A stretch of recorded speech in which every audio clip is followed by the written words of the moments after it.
The hook. Carlos stared at the empty bottle of whiskey on his desk, the amber dregs catching the harsh fluorescent light of the Clarin newsroom. 3 days had passed since that impossible night at La Bombonera, and the silence was deafening, not just from his colleagues, who'd given him those careful looks reserved for reporters who'd finally cracked under deadline pressure, but from the universe itself. He pulled out his notebook for the 100th time, running his fingers over the hastily scrawled observations. Pelé nutmegs Maradona, crowd gasps. Diego's face, pure shock. The Brazilian's smile, cold as winter. His handwriting was steady, deliberate. These weren't the frantic scribbles of a madman. Mendoza. Eduardo Silva's voice cut through his thoughts.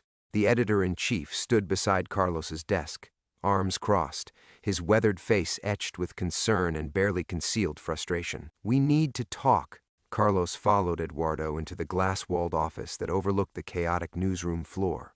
Through the windows he could see reporters hunched over typewriters, phone receivers pressed to their ears, chasing stories that actually existed. "Sit down." Eduardo closed the door and moved behind his desk, but remained standing. "I've been getting calls." "What kind of calls?" "The kind that make me question whether one of my best journalists has lost his goddamn mind." Eduardo leaned forward, palms flat on the desk. "You've been harassing people, Carlos. Stadium officials, security guards, even that poor kid who sells programs outside La Bombonera. They're saying you're asking about some phantom soccer match." Carlos felt his jaw tighten. "It wasn't phantom. I was there. I saw—" "You saw what?" "Because I've checked. The stadium logs, police reports, even the fucking janitor's schedules. Nothing. La Bombonera was locked up tight Tuesday night." "Then the logs are wrong." Eduardo's expression softened slightly, the anger giving way to something that looked like pity.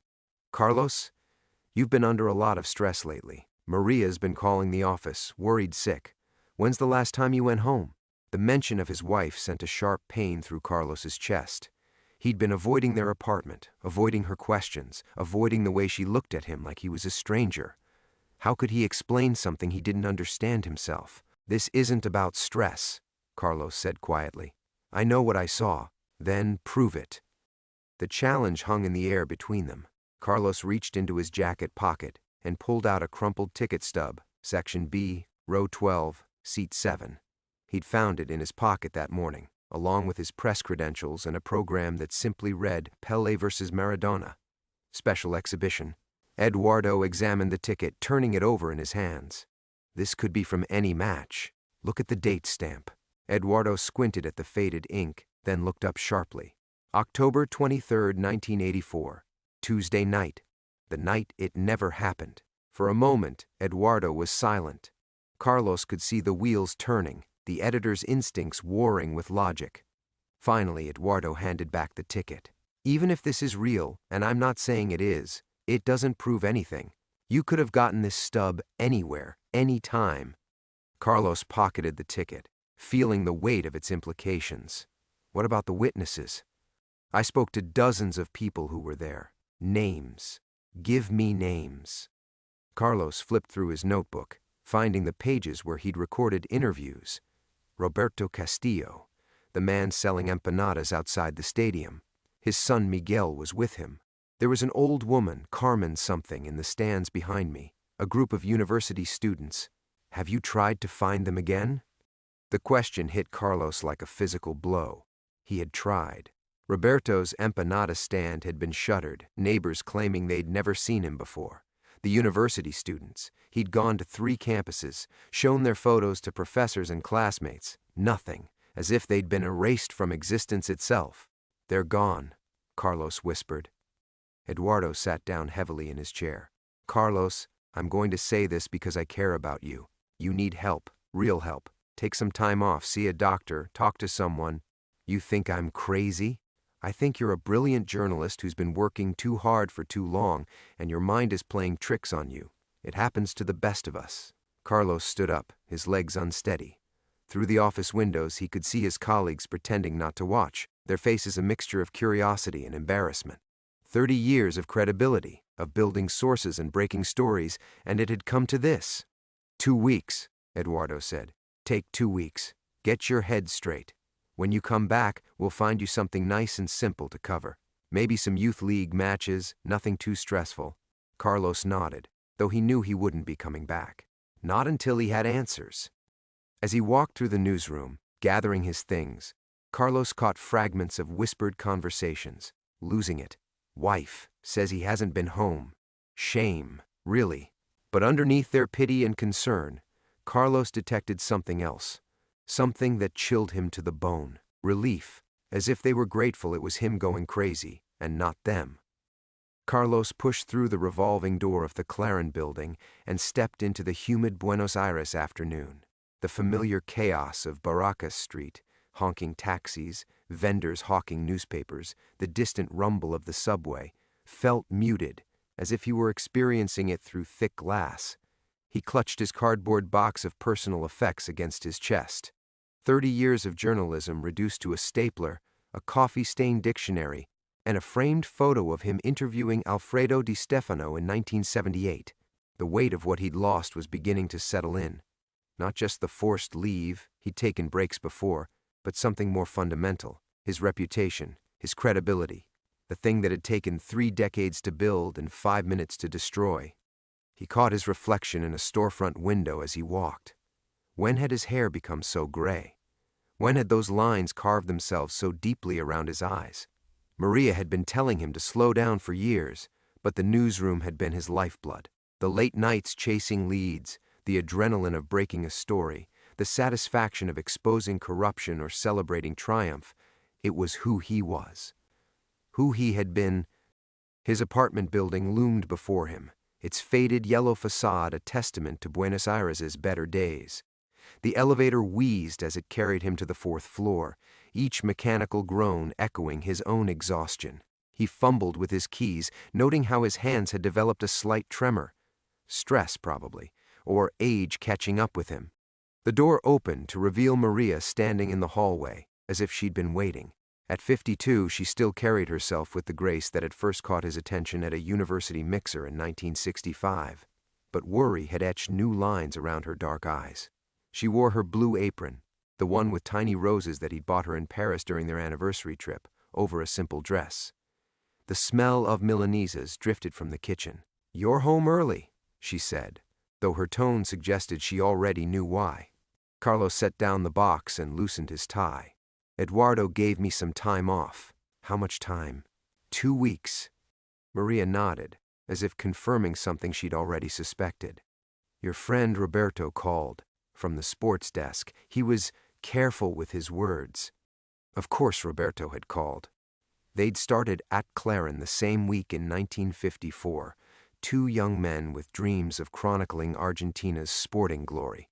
They'd covered World Cups together, shared bottles of wine after deadline, been best man at each other's weddings. If Roberto was making careful phone calls to Maria, the situation was worse than Carlos had thought. What did he say? That you've been under pressure, that maybe you should see someone. Maria stepped closer, her voice gentle but firm. "Carlos, what's happening to you?" He wanted to tell her everything, about the match that couldn't have existed, about the witnesses who had vanished, about the ticket stub in his pocket that proved nothing and everything. But as he looked at Maria's concerned face, he saw what he'd been too proud to admit. She was scared, not just worried, scared. Of him. Of what he was becoming. "I saw something," he said finally. "Something that doesn't make sense. At the stadium." He nodded. Maria took his hand, her fingers warm and familiar. "Maybe it's time to step back. You've been working 70-hour weeks for as long as I can remember. When's the last time we had dinner together? Really together, not with you reading wire reports between courses." The truth stung because it was accurate. Their marriage had become a carefully choreographed dance around his obsession with work. She attended her book club on Tuesdays. He covered evening matches. She visited her sister on weekends. He wrote features. They'd built separate lives within the same apartment, and he'd been too consumed with bylines and deadlines to notice. "Remember when we used to walk along the Puerto Madero?" Maria continued. "Just walk and talk about books, about movies, about anything except soccer and politics?" He did remember. Before children had failed to come, before his career had consumed everything, before they'd settled into the comfortable distance of middle age. They used to laugh together. When had the laughter stopped? I could make an appointment, Carlos said, the words tasting like surrender. Dr. Herrera. He treated my father when your father had his breakdown, Maria finished. Yes. The comparison hung between them. Carlos's father had been a brilliant engineer who'd become convinced that the government was stealing his bridge designs. He'd spent his final years ranting about conspiracies that existed only in his deteriorating mind. I'm not my father, Carlos said. No, Maria agreed.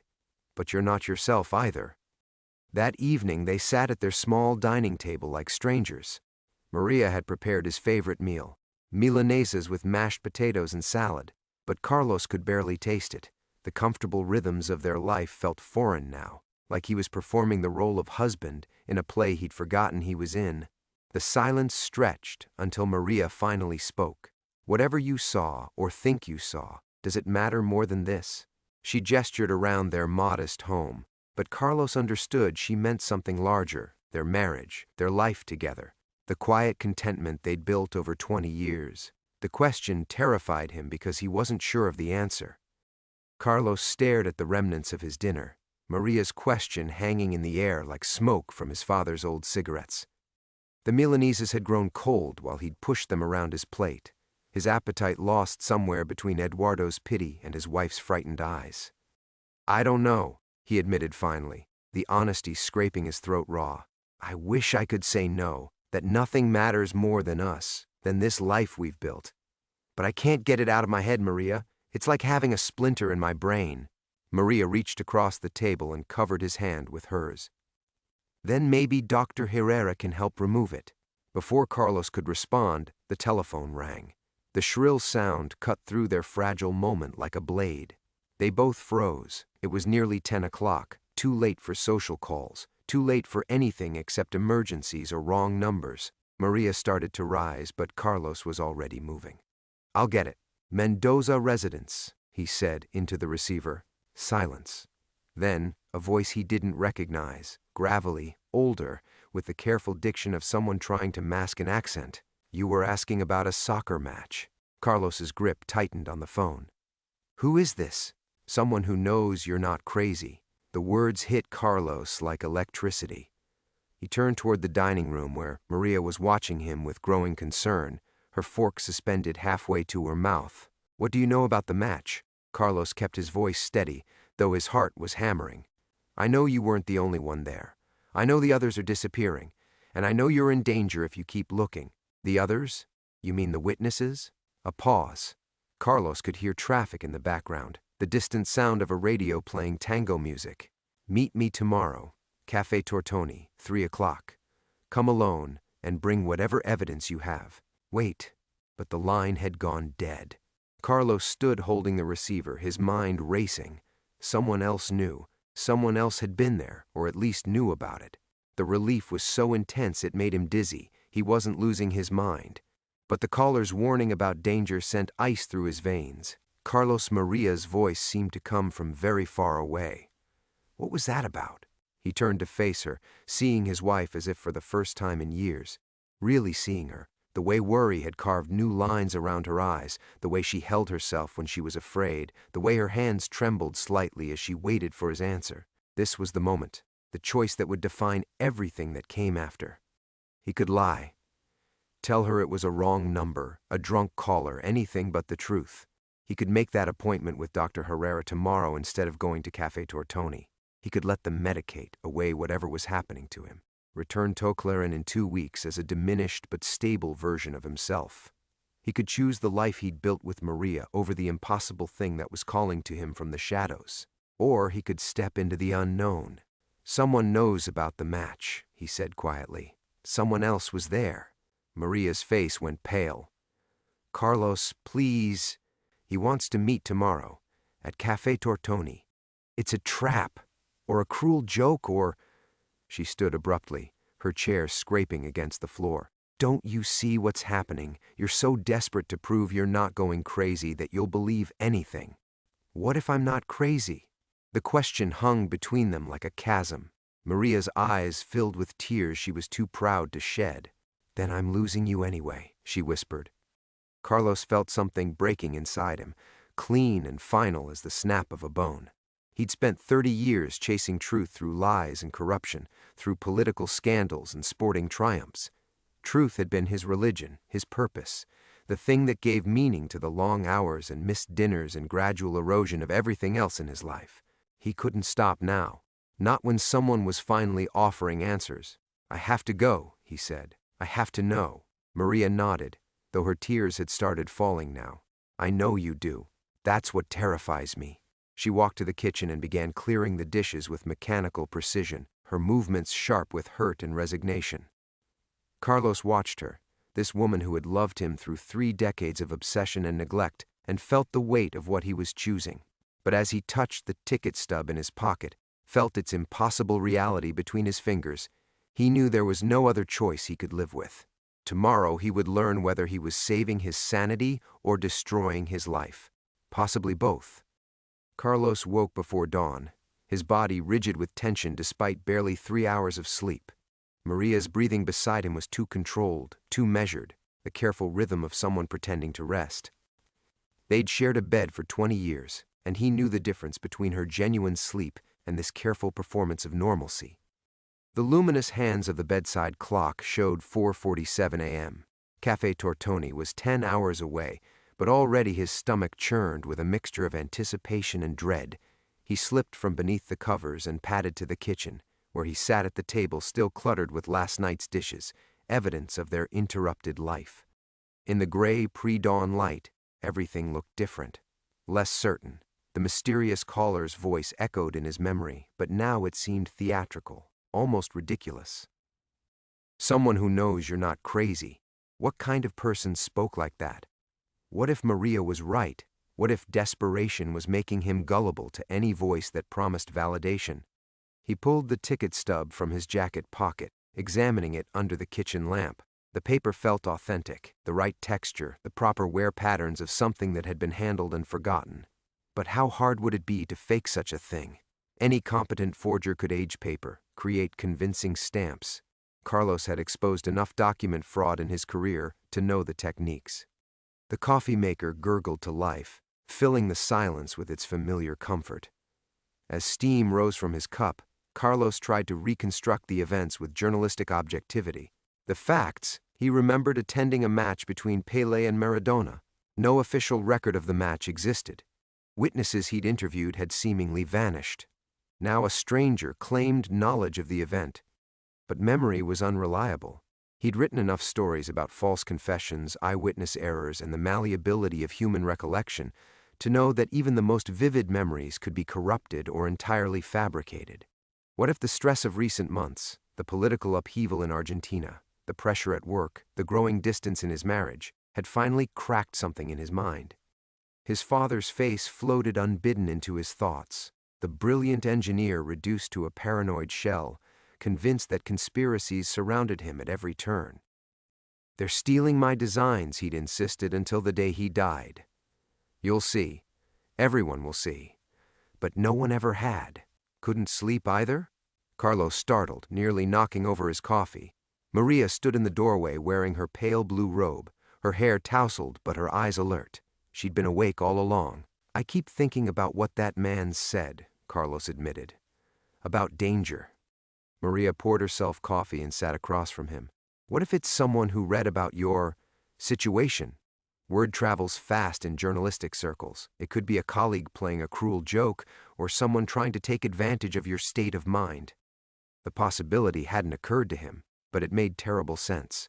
How many enemies had he made over the years? How many corrupt officials, exposed fraudsters, discredited sources who might relish the chance to push him over the edge? A carefully orchestrated psychological campaign would be elegant revenge, drive the great Carlos Mendoza to complete breakdown without laying a finger on him. "You're right," he said, though the admission felt like swallowing glass. "I should stay home, call Dr. Herrera." But even as he spoke the words, part of him rebelled. What if the caller was genuine? What if answers were waiting at Café Tortoni and he let fear rob him of the truth? The thought of living forever with this uncertainty, of never knowing whether he was sick or onto something extraordinary, seemed worse than any physical danger. Maria studied his face with the expertise of 2 decades. "But you're going anyway." It wasn't a question. She knew him too well, understood that the same obsessive drive that had made him a great journalist would never let him abandon this mystery. Even if it destroyed him, even if it destroyed them. "If I don't go, I'll spend the rest of my life wondering," Carlos said. "And if I do go and it's nothing, a hoax or someone playing games, then I'll know it's time to get help. And if it's real, if someone really does have answers about your impossible match," Carlos met her eyes, "then I'll finally know I'm not losing my mind. But what about us, Carlos? What about our life together?" The question pierced him more deeply than any stranger's threats. Their marriage had survived his long hours, his obsessions, his frequent absences. But this felt different. Not just another story keeping him from home, but a fundamental choice between the woman he loved and the truth he needed. "I don't know," he whispered. Maria nodded slowly, as if his honesty confirmed something she'd already suspected. "At least you're not lying to me anymore." Outside, Buenos Aires was beginning to stir. Delivery trucks rumbled past their window, early commuters emerged from the subway, the city's great machinery grinding back to life. Carlos envied them their certainty, their simple Monday morning routines unmarked by impossible choices. In 6 hours he would learn whether salvation or destruction waited at Café Tortoni. He was no longer sure which one he feared more. The morning hours passed like a fever dream. Carlos showered, dressed, and sat at his typewriter, but the keys remained untouched. Maria moved through the apartment with deliberate purpose, folding laundry, organizing the medicine cabinet, watering plants, each domestic ritual performed with the careful attention of someone creating final memories. They spoke little. What remained to be said? Carlos was crossing a line they both recognized, stepping away from their shared life into something that belonged only to him. The ticket stub lay on his desk like a talisman, its edges worn smooth by his nervous handling. At noon, Maria prepared lunch, simple sandwiches cut diagonally, the way she'd done for 20 years. They ate in companionable silence, the weight of unspoken goodbye settling between them like dust. When Carlos rose to leave, she didn't try to stop him. "If you're not back by midnight," she said, folding his napkin with mechanical precision, "I'm calling the police." "Maria." "No." Her voice carried a finality he'd never heard before. "I won't spend my life wondering what happened to you. I won't become one of those wives who wait by the window for ghosts to come home." Carlos kissed her forehead, breathing in the familiar scent of her shampoo. Her skin felt impossibly soft, precious as something already lost. When he pulled away, she didn't meet his eyes. The walk to Café Tortoni stretched through neighborhoods Carlos had known since childhood. But today Buenos Aires felt alien. Every shadow seemed to conceal threats, every passing stranger a potential enemy. The mysterious caller's warning about danger echoed with each footstep. He found himself checking reflections in shop windows, looking for figures that might be following. "You're being paranoid," he told himself. "This is how it starts." But paranoia implied irrational fear. What if his fear was entirely rational? Café Tortoni occupied its corner of San Telmo like a piece of preserved history, its dark wood and marble surfaces polished by a century of conversations. Carlos had interviewed sources here dozens of times, drawn by the anonymity that crowds provided. Today he arrived early and claimed a table near the back, positioning himself with a clear view of both entrances. 3 o'clock came and went. Carlos ordered another coffee, his third since arriving, and tried to appear casual while scanning every face that entered. A businessman reading Pagina, 12, 2 elderly women sharing pastries, a young couple arguing in hushed tones. None of them showed interest in the nervous journalist clutching a coffee cup like a lifeline. 3:15, 3:30.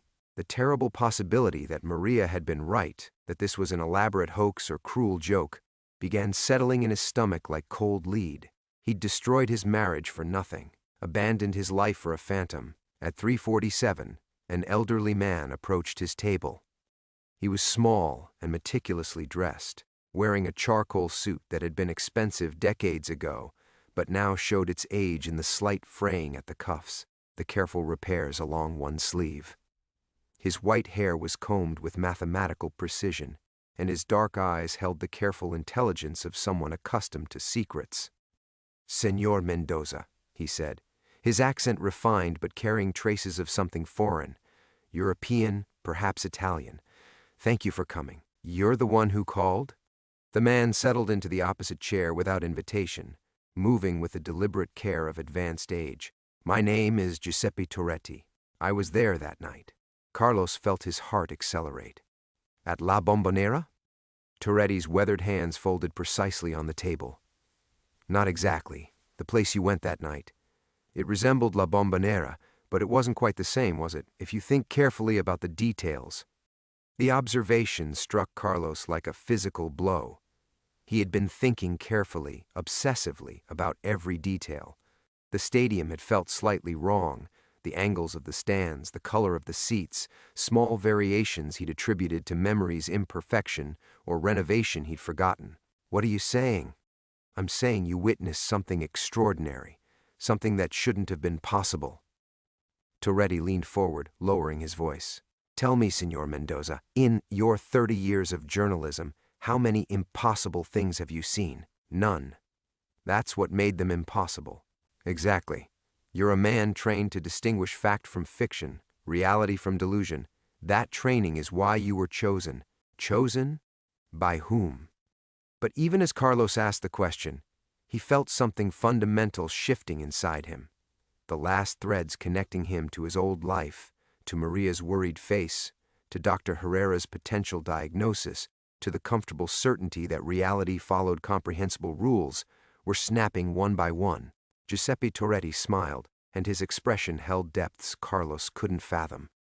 "By the same forces that brought Pelé and Maradona together that night," he said. "The same forces that have been waiting for someone like you to witness what others cannot see." Carlos reached for his coffee with trembling hands. There was no going back now. Whatever lay ahead, whatever truth or madness awaited, he had crossed the threshold into a world where impossible things cast very real shadows. The comfortable life he'd shared with Maria felt suddenly distant as a half-remembered dream. The coffee had grown cold in Carlos's hands, but he couldn't bring himself to drink it. Giuseppe Torretti sat across from him like a sphinx, those dark eyes measuring his reaction with unsettling precision. "Forces," Carlos repeated, his voice barely above a whisper. "What kind of forces?" "The kind that exist in the spaces between what we accept as real and what we're told is impossible."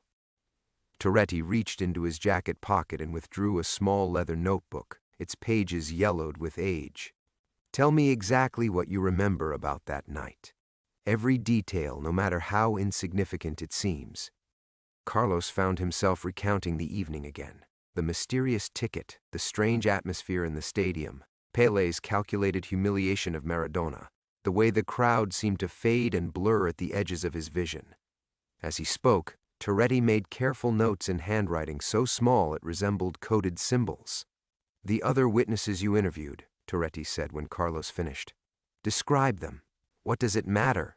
They've disappeared. Humor me." Carlos closed his eyes, summoning faces from memory. Eduardo Vargas, construction worker. Missing 3 front teeth, scar on his left hand from an accident. Ana Delgado, schoolteacher, always wore a silver cross. Roberto Paz, taxi driver, complained about his wife constantly. Each description came easily, the details sharp as photographs, but according to everyone else, these people never existed. Torretti's pen stopped moving. They existed. They all existed. But not in this version of reality. Version of reality? Carlos laughed, but the sound came out hollow and strained. "Are you telling me there are multiple versions?" "Think of reality as a river with many tributaries," Torretti said, his voice taking on the cadence of someone who had explained this before. "Most people float along the main current their entire lives, never aware of the smaller streams that branch off into darkness. But occasionally someone with the right sensitivity finds themselves swept into one of those tributaries. They experience events that are real but exist outside the primary flow." The cafe continued its afternoon bustle around them, but Carlos felt as though they sat in a bubble of impossibility. A businessman at the next table ordered another espresso.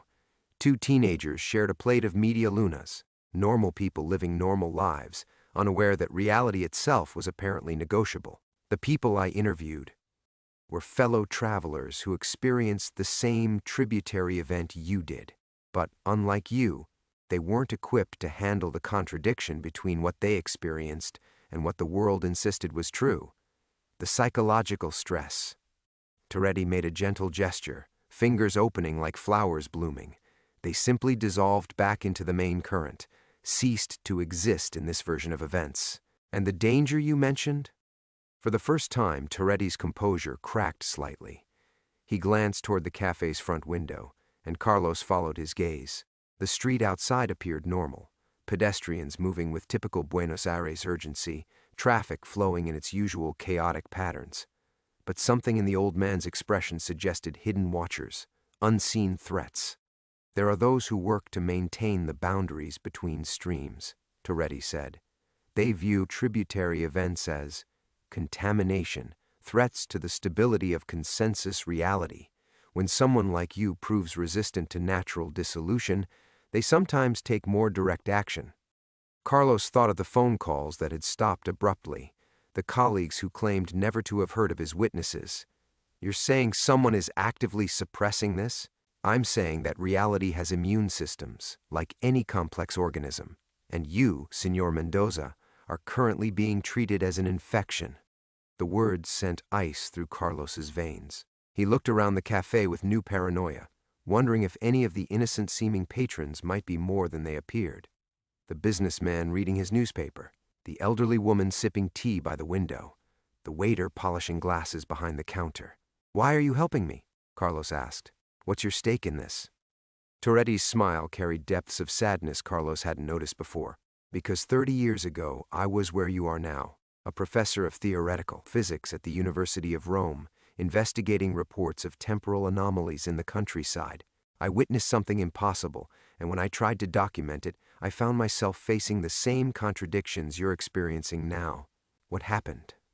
I learned to navigate between the streams, to exist in the spaces where impossible things gather like refugees from broken realities." Toretti closed his notebook with deliberate care. "But I also learned that knowledge comes with a price. The more you understand about the true nature of reality, the more you drift away from the version most people inhabit, including those you love." Carlos thought of Maria, probably sitting at their kitchen table right now, waiting for a husband who might never truly come home again. Even if he returned physically, would he still be the man she'd married? Or would he be something else? A creature who existed partially outside her world, forever separated by impossible knowledge. "There's still time to choose differently," Toretti said gently. "You could walk away. Accept Dr. Herrera's treatment. Let them smooth away the rough edges of your memory. Return to your wife and your comfortable certainties. But you don't think I will? No, because you're like me, cursed with the need to know truth, regardless of the cost."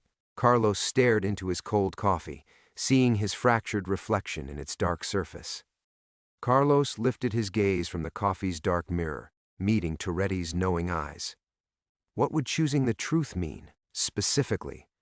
It means learning to see the architecture behind consensus reality, understanding how the streams connect, where they diverge, why some events exist in the spaces between accepted history.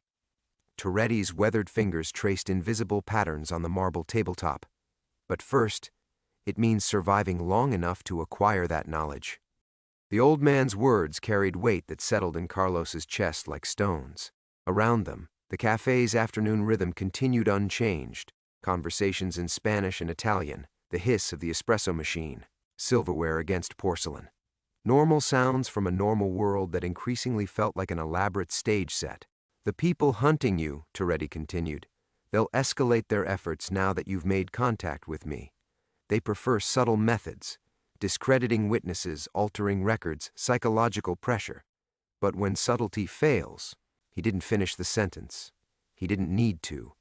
Carlos's hands had begun trembling slightly, not from fear exactly, but from the magnitude of what he was contemplating. Every rational part of his mind screamed that this was madness, that he should stand up, walk away, call Dr. Herrera, and beg for the strongest medication available, return to Maria and spend whatever remained of their marriage pretending none of this had happened. But the ticket stub in his pocket seemed to pulse with its own weight, a small piece of impossible evidence that everything Toretti described might be true. "How do I know you're not one of them?" Carlos asked. "How do I know this isn't another layer of psychological manipulation?" Toretti smiled, the first genuinely warm expression Carlos had seen from him. "Because, my friend, if I were trying to manipulate you, I would offer you easy answers and comfortable lies. I would tell you that everything would be fine, that the truth comes without cost." He leaned back in his chair. "Instead, I'm promising you that choosing this path will probably destroy your marriage, definitely end your career, and quite possibly get you killed." The brutal honesty struck Carlos as more convincing than any elaborate proof. A manipulator would have painted rosier pictures. "What's the first step? Tonight, you disappear. Not permanently, not yet, but long enough to break the pattern they're tracking. They'll be watching your apartment, monitoring your usual haunts. You need to become a ghost in your own city." Carlos thought of Maria's ultimatum. "If you're not back by midnight, I'm calling the police." In 8 hours, she would make that call, and their marriage would shatter completely. The life they'd built together, the future they'd planned, the comfortable certainties of shared mornings and evening conversations, all of it would become just another casualty of his obsession with impossible truth. "There's a boarding house in La Boca," Toretti continued, writing an address on a napkin. "The owner is sympathetic to our situation. She asks no questions and keeps no official records. Stay there for 3 days while I make preparations." "Preparations for what?" "To show you proof that even you cannot rationalize away." Toretti's expression grew grave. "But understand, once you see what I'm going to show you, there will be no path back to your old life. The knowledge will change you at a fundamental level. You'll exist partially outside the stream most people inhabit, and that separation is permanent." Carlos stared at the address scrawled on the napkin. The handwriting was precise, European, the marks of someone who had learned penmanship in an era when such things mattered. In 3 days, if he followed this path, he would learn truths that would transform him into something else entirely. "My wife," he said quietly, "will grieve for the man she married, yes, but she'll move on eventually. Build a new life with someone who can exist fully in her reality." Toretti's voice carried the weight of personal experience. "The alternative is watching your confusion and obsession slowly poison what remains of your relationship. She'll blame herself for not being able to save you. The guilt will eat at her for years." The observation cut deep because Carlos recognized its truth. Already he could see the strain in Maria's eyes, the way she watched him like a doctor monitoring a terminal patient. His investigation was killing them both by degrees. Outside the cafe window, Buenos Aires continued its eternal dance, buses belching exhaust, pedestrians hurrying toward destinations that seemed suddenly quaint in their certainty. Carlos envied them their ignorance, their ability to navigate a world where impossible things stayed properly impossible. "The boarding house," he said, pocketing the napkin. "What name should I use?" "Your own. We're past the point of simple deception now." Toretti stood, moving with careful dignity. "Remember, 3 days. Don't contact anyone from your previous life. Don't try to research what I've told you. Simply wait." Carlos watched the old man navigate between tables toward the cafe's rear exit, moving like someone accustomed to avoiding attention. In moments, he had vanished into the crowd, leaving Carlos alone with the weight of an impossible choice that had already been made. Carlos sat alone at the marble table for 20 minutes after Toretti disappeared, watching the napkin with its scrawled address like it might spontaneously combust.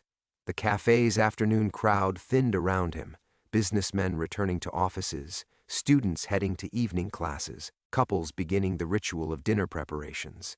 Normal people living normal lives, blissfully unaware that reality itself might be negotiable. When he finally stood, his legs felt unsteady, as though he were rising from a sickbed after weeks of fever. The walk to the cafe's entrance seemed to stretch infinitely, each step carrying him further from the man he'd been when he'd entered. The door's brass handle felt cold beneath his palm, substantial in a way that made him question whether anything else he'd touched recently had been equally real. Buenos Aires assaulted him with its familiar chaos: car horns, street vendors hawking newspapers, the smell of grilled meat from nearby parillas. But everything carried an overlay of strangeness now, as though he were seeing the city through glass that had been subtly warped. Were those pedestrians real, or were some of them the watchers Toretti had warned about? Did that newspaper vendor exist in the same stream of reality Carlos currently occupied, or was he bleeding through from somewhere else entirely? The paranoia felt both irrational and completely justified. He caught a bus toward La Boca, choosing a seat near the back where he could observe other passengers without appearing obvious. An elderly woman clutched a shopping bag filled with vegetables.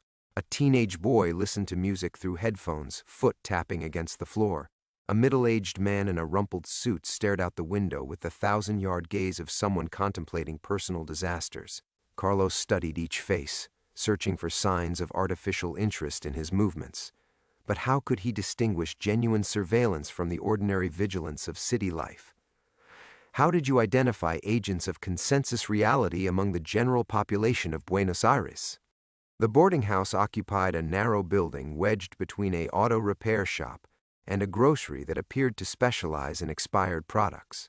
Its facade showed decades of accumulated neglect, paint peeling like diseased skin, windows that hadn't been properly cleaned since the Malvinas War.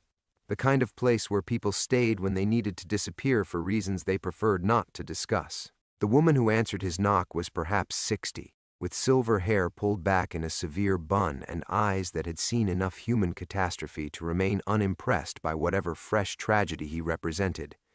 She looked at him with the clinical assessment of an emergency room nurse. "Senora Toretti told you to expect me," Carlos said, testing whether the names shared more than coincidence.